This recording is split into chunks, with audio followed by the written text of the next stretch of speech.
On December 7th, 1941, I was at Pearl Harbor when it was bombed. I was about 18 months at the time. My dad was in the Navy. He was stationed on Ford Island. He was a chief pharmacist mate. Uh, he was in the Navy a few years before that, okay?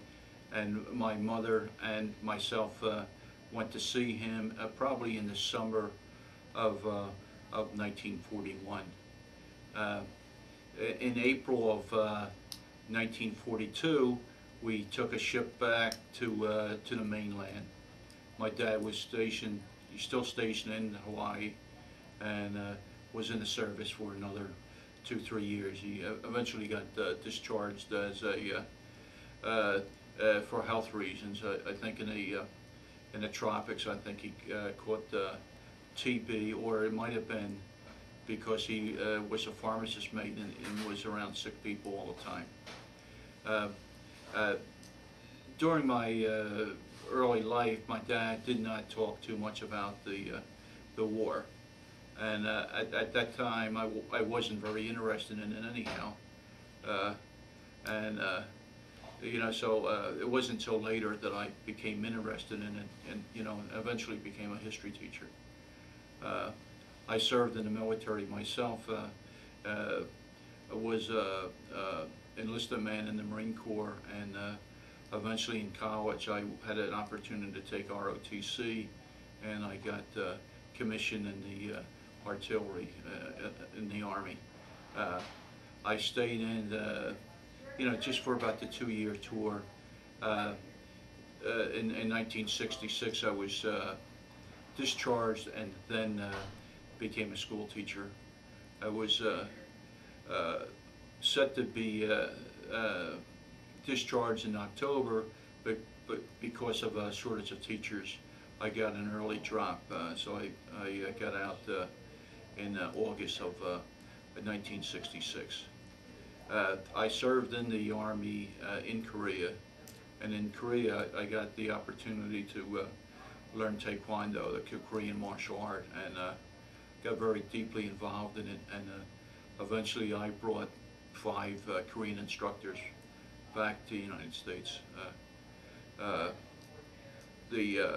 and in fact I'm still teaching the martial arts now. Uh,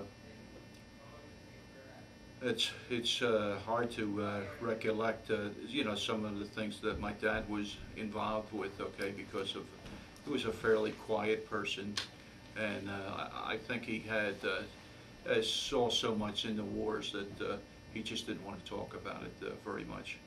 And of course, at that time, I didn't have as much interest as I do today, so I didn't, bug him with questions and so forth. If he were still alive today, I would know, how to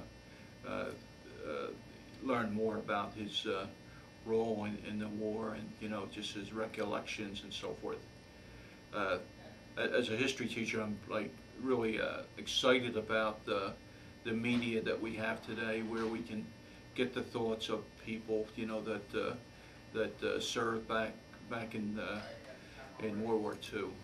It's very important, I think, that our young people don't forget those things. Okay. And when I look at today's headlines, I think to myself, when you see one person die or 2 people die, of course that's too many. But at the same time, the sacrifices that we all have to make, are going to make our life better later on. So we're facing very difficult times, I think, today.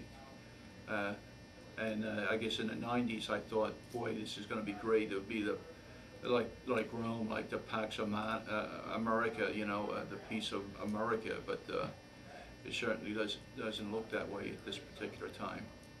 But I think that as time goes on, I think these wars and all can be solved pretty much politically, and I hope we get some strong leaders in there that have some common sense too.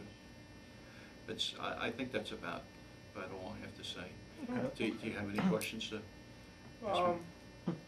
then, has your father told you much at all, or like you said, he really hadn't talked much? Yeah, But, You know what? When I was younger, he'd have friends over from Pearl Harbor and and so forth.